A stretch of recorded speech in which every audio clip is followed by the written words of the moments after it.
Go. All right. Got your notes? My notes. You're all ready to go. Looks like I'm seeing some waves. Blah, blah, blah, blah. Does it look like it's good? It looks like it's good. Okay. I think it's recording it this time. We can adjust to everything in post if we need to adjust any levels or anything like Excuse that. me, Kurt. Yeah, Kurt. Producer. Scoot out the way. Producer Kurt. Cat Kobe. All right. Okay. Hello. Hello. How you doing? How am I doing? I'm good. That's good. Yeah. How are you? I'm doing well. Yeah, it's been Good a to hear while. This is the second episode of our installment in our podcast series. Welcome to Transference. We got it that time. Yeah.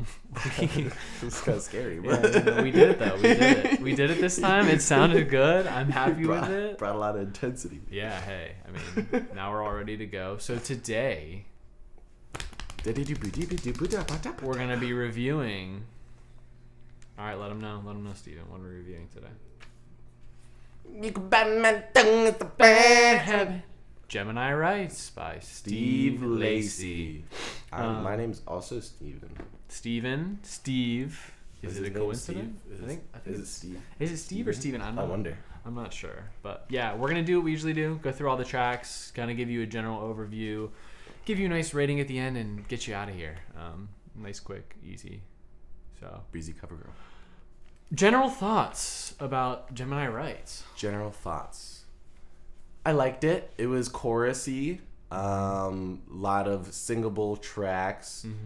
But also at times I feel like there's some like room that could be filled in some of the tracks. Like I feel like there wasn't as much, I guess, I don't know, maybe leads or something. Yeah. I don't know. No, just craving something. I agree with you on that. I think the thing about this album, like, I think individually all the parts shine. Like, I think Steve has great guitar. He's amazing on the guitar, incredible vocals. Yeah.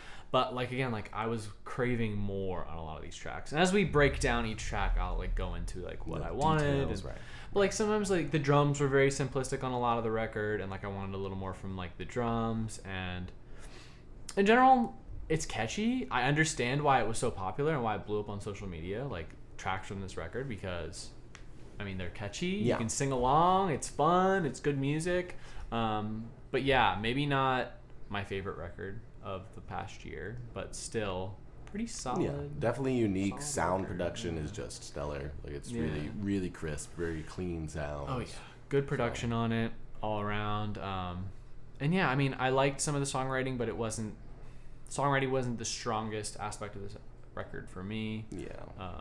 I think what shined the brightest for me was like the experimental style and like the pure uniqueness of Steve Lacy. Yeah, because I mean, he really brings that to a couple of these tracks. I agree, and I think that you and I were talking earlier about like how, you know, we were talking about the last track on the album versus like Bad Habit. It doesn't seem there's not as much charisma. Or like, you know, not even like there's not enough charisma and there's not enough cohesion. I feel like with the record, like sometimes I feel like some of the tracks don't all go together to make like a cohesive album at times, but still some really good tracks on this thing. So let's get right into it, starting with the opening track, Static.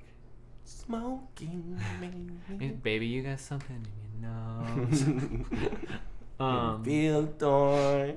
So this is him. Like, it felt unique. It did feel unique. I like that. It was like, this one blew up too, right? This one was like pretty big on. That's the first thing I wrote. Video socials. So back when I still had TikTok on my phone, Steve Lacy's music was everywhere. Like I feel like I heard it all the time, and I heard this track specifically. Like, there's a trend for a while with this particular track, and like I kind of discussed. I feel like my judgment of this album was like my vision was hazed a bit or like blurred because Steve was like everywhere, and like this music, like I feel like this album, especially like Static and Bad Habit, it got to the point of like ubiquity for me, where I was like, I'm hearing this all the time. Right. So it kind of was like, so you can't appreciate. Do I like this track? Like, I heard it too much, and then it kind of got annoying to me. But I do think that the ending of this track is incredible, and it shows some of that awesome guitar playing out of Steve. But yeah, I think it's slow, it's simple, it shows Steve is a great guitarist. But was there any other thoughts you had on Static? I was saying that his vocals are kind of swelling and they're a bit haunting, but also just kind of really just they provide a good center to the rest of the instruments. And I always love the use of like panning and like the use of like making it like feel kind of like a trance where it's like you're going back and then forth and then forth and then back, and then so I think he did that a bit on that one.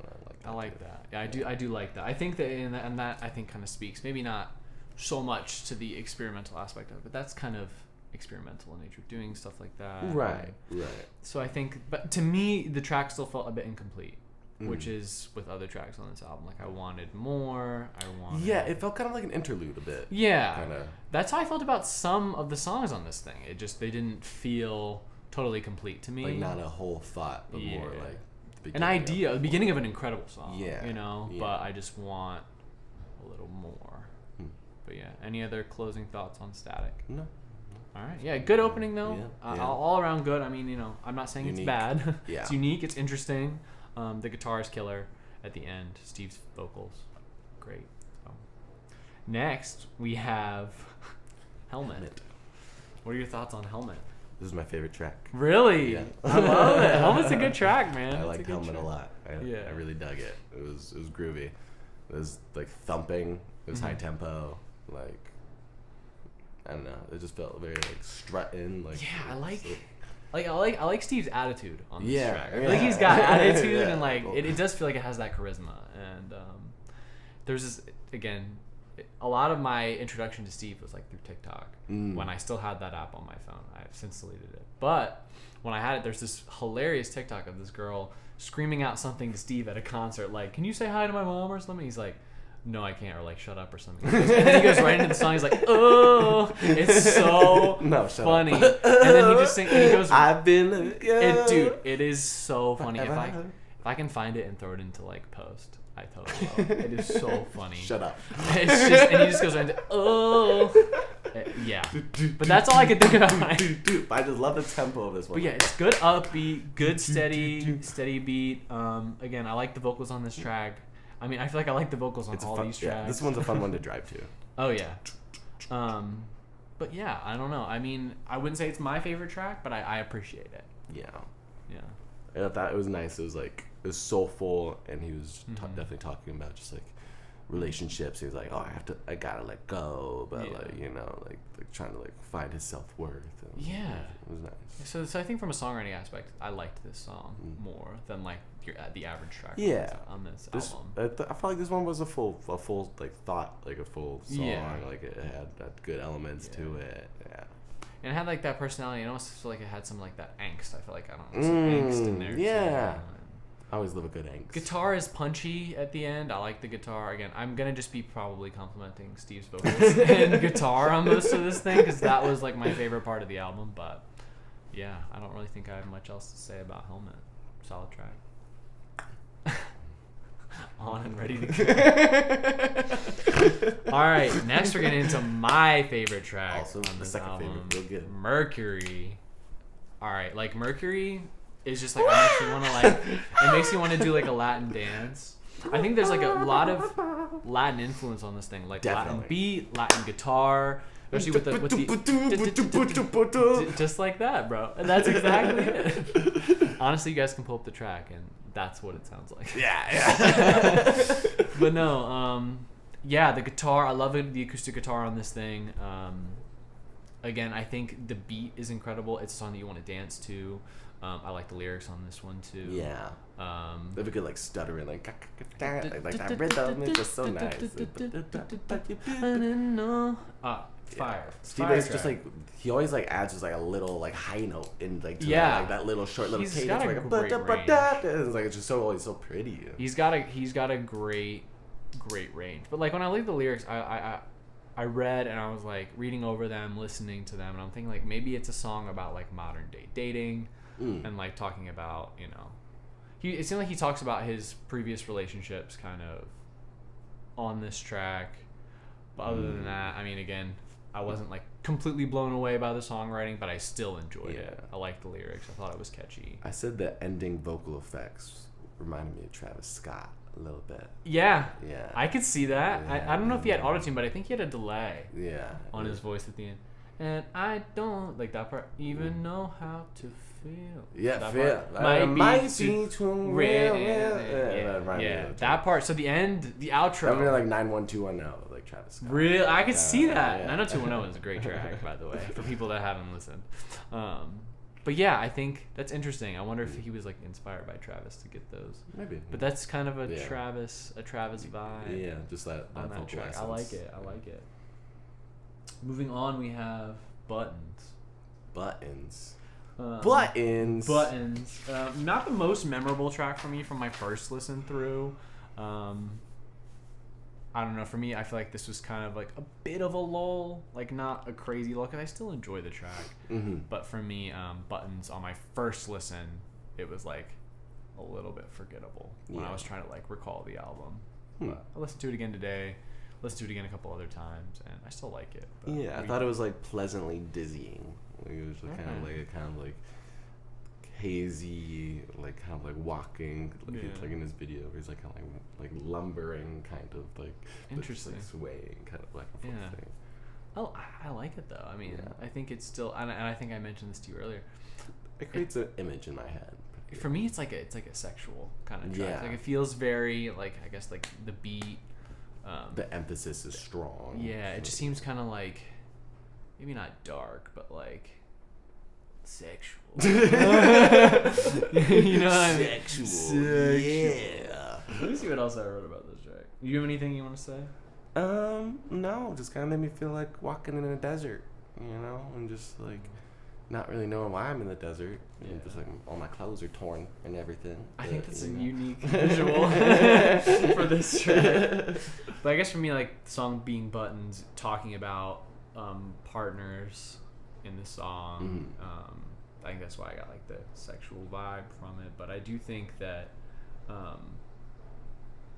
I really like the beginning of the song. I think that's my favorite part, is the beginning with like I don't know if it's like a synth or what he's playing at the beginning, but it sounded very 70s to me. Yeah. And it sounded like he was getting some, you know, maybe not 70s soul, but like 70s music in general with the synth or the keys, whatever it was. I'm not a music genius, so I'm not sure if this is right, if that was the instrument. But yeah, very 70s vibe at the beginning. It's a short track, 3 minutes. And I'm kind of like in the weird spot with this song where like I feel like it's a good length, but I also want it a little bit more. So I feel like that on a couple different tracks where it's like, I don't know if I want more complexity or if I want more, I'm not sure. What do you think? Yeah, I don't know. This one was okay for me. It was just kind of, it was what it was, and I think that the vibe was captured. It could have used a little something more, but I don't know. Yeah, it's just kind of like you said, it's like it feels a bit like a mid track kind of. Yeah, I feel like it makes sense in the middle of the album pretty much. Yeah. But it's not like one that I think I'd be like, oh, I really want to go listen to Buttons right now. Right. It's like if it comes on, I'll probably listen to it. Right. And it's not a track I'm gonna seek out. So. But after Buttons, we got the. I've never heard this song. I don't think I've ever heard this song in my entire life. In the past year or two. But yeah, what's the track? Bad Habit. I wish I knew. I wish I knew you wanted me. This song was everywhere for a while. Yeah. I feel like I heard it everywhere, and this goes back to me talking about it being on TikTok everywhere, and I feel like that clouded my judgment of the song a bit, because I think it's overexposed to it. Oh yeah, crazy overexposure to this track. I heard it so many times I got kind of tired of it, but I still think it's a banger of a track. I think it's a good song. Guitar is great. Unique, like that part in it where it like transitions just like straight out of just into straight vocals and the biscuits and gravy. Yeah, and, like, I think the doo like the outro. I love that. That was so outro. Fucking dope. I think it's fine. Okay. The outro to this track, I think people are like, they just get caught up in the chorus of the I wish I knew And like that's good, but the outro to this song is even better. It's hype. This makes it's biscuits, it's gravy, babe. Yeah, dude, like that's probably the best part of the song is the outro. As it, and the guitar is incredible. Steve Lacy knows what he's doing. I mean, it's so damn catchy. I mean, this track is it's catchy.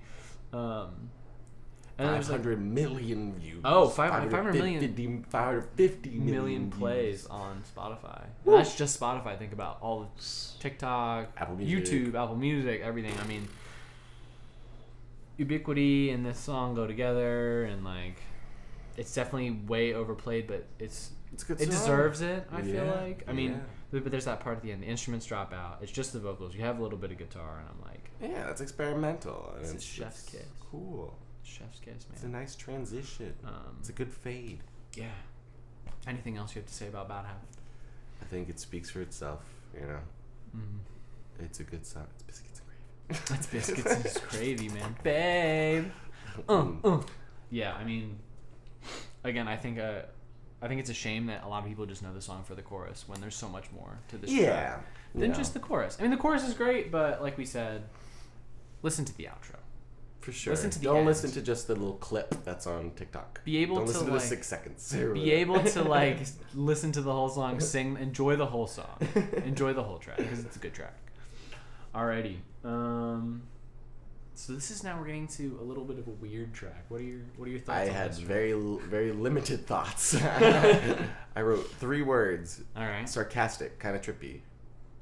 I think that's fair. I mean, like. I think it's meant to. They call it. He calls it an interlude. But it's an interlude. Like that's what it feels like. It feels like an interlude. It's like you feel like you're at this point. You're like, I'm at the midway point for this album, but I'm not a fan. I wrote like I feel like it's a pretty mediocre track. It's only like 45 seconds long. Dude, what even happened? I don't even remember honestly what happened. Together. Forever. Together. It sounds. Like Odd Future. Did you ever listen to like Odd Future tracks? Yeah. I can definitely hear some Odd Future. Makes sense. Sure. He played on like he was playing guitar on the internet, so it makes sense that like there's maybe some of that Odd Future influence there. I feel like it's very hypnotic, but like I feel like just like it didn't make sense with like the rest of the album. Yeah, and just like the writing of the rest of the album too. Like it didn't seem like Together Forever. It was, that like, is not the theme. But then again, he was like I also saw like he was talking about like mixed feelings. Yeah. And, like about like shifting like emotions and stuff. So that could be part of it. But it does seem very directly contradictory. Yeah, but maybe that's. That's could be the point. I don't know, man. Maybe we're just it's just like overanalyzing. We're reading too much into it. Not that deep. It's counselors in training. It doesn't all have to be one cohesive. Maybe not everything has a ton of meaning. Maybe it's just like he thought it was catchy. Yeah, but still, it's like it's a hypnotic track. I like that you're saying. I think it's trippy. I think it is a trippy track. Trippy track. But I'm not a huge fan of it. It's short. Again, like I said, if maybe they fleshed it out a bit more, added some complexity to it. Be a really good track. It's just an interlude. But hey, it's just an interlude, so that's what it's meant to be. Hey Cody, freestyle. Tell me about the Cody. Tell me about the Cody freestyle, my dude. Tell me about it. Don't know if it was really a freestyle. If it was, that's cool. And he went in over it, and he added those second layers, which was, awesome. And then there's that like kind of chanty part at the end, which is cool. Talks about like his bisexuality in this which is awesome, which was very cool. Nice. He's like cool and open with that. Especially like in it's kind of funny. He's like he's got a cannon. I was like, you do damage. Like, oh shit, Steve Lacy will fuck. God damn. Yeah, man. I mean, this track for me, not my favorite. Mm-hmm. I think. If it, like you're saying, if it is a freestyle, pretty good. Impressive. Yeah. But like I think, let me see what my thoughts are exactly on this track. I feel like it's growing on me. The lyrics feel very candid and like authentic. Mm-hmm.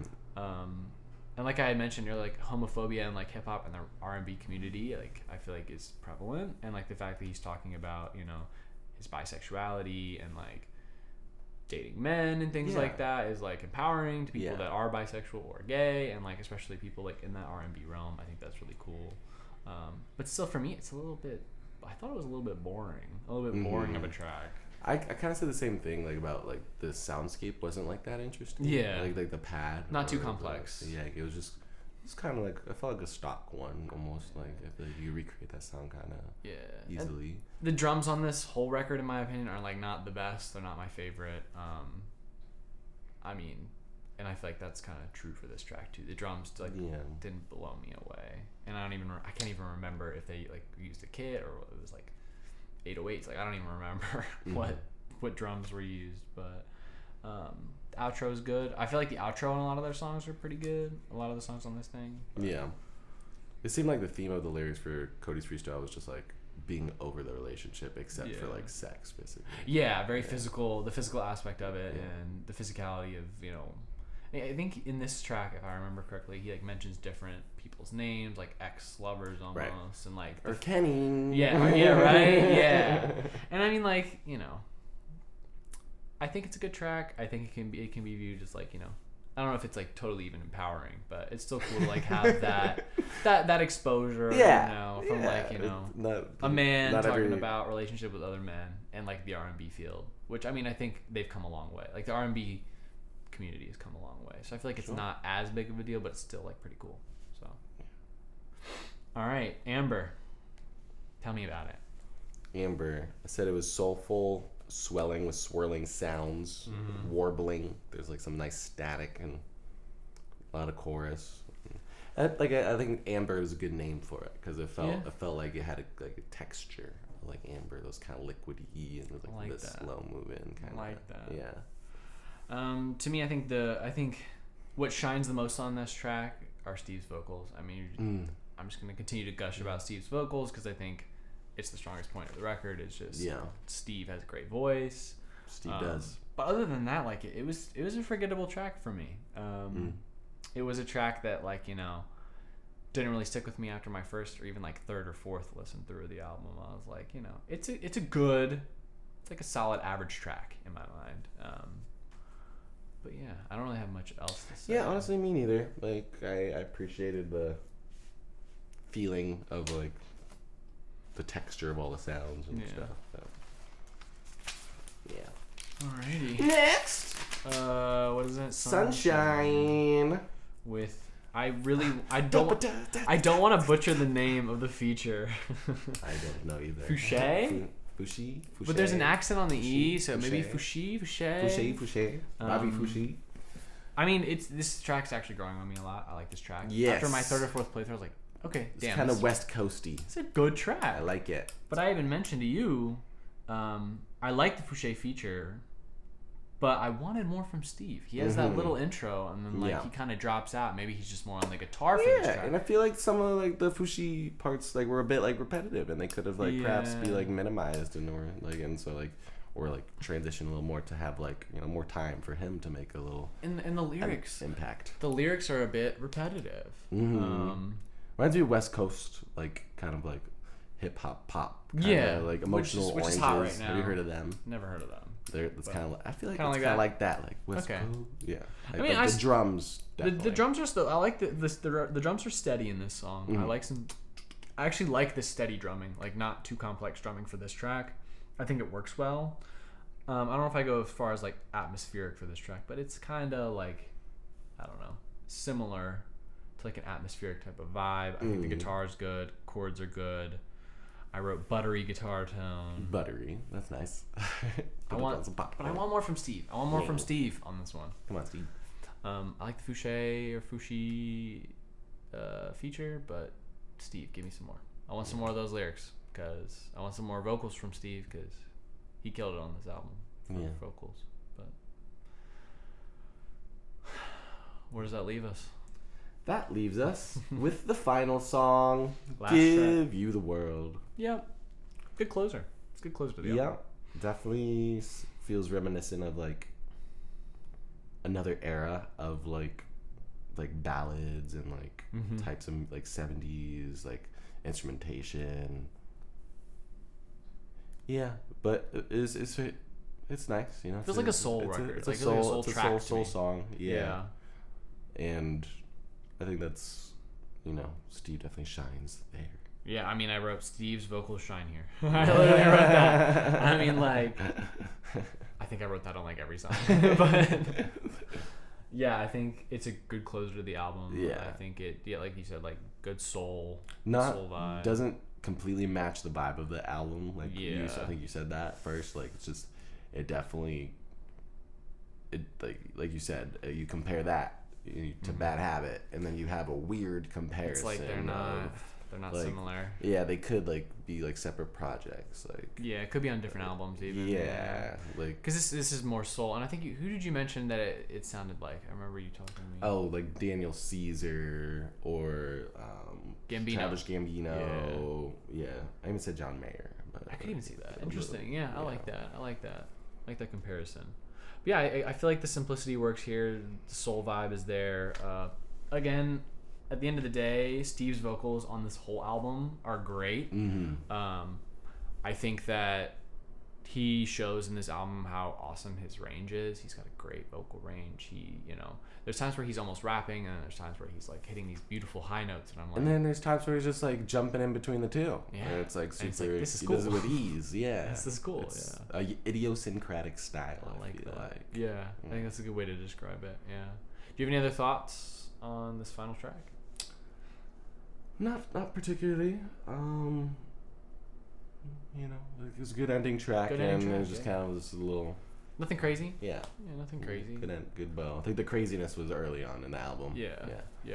So I think for me, just like a closing thought for this album, I think the reason that it's not gonna rate as high as like our first review, the 1975, is like that album made me feel a lot of things. Yeah. And I feel like this album didn't make me feel a whole bunch of things. Maybe it's because I heard some of these songs so many times. Yeah. So it's like, I definitely think I had some like feelings with this, like without like explicitly listening to it. Like I feel like when I was just kind of like living life and like having it in the background. In the back, I felt in like the car. Yeah. But when I was actually like listening to it, I didn't feel it as much. I didn't connect a whole lot. I didn't connect a whole lot with the album, like on an emotional level. But that doesn't mean that I think that it's a bad album. Yeah, I just think it's not my favorite album.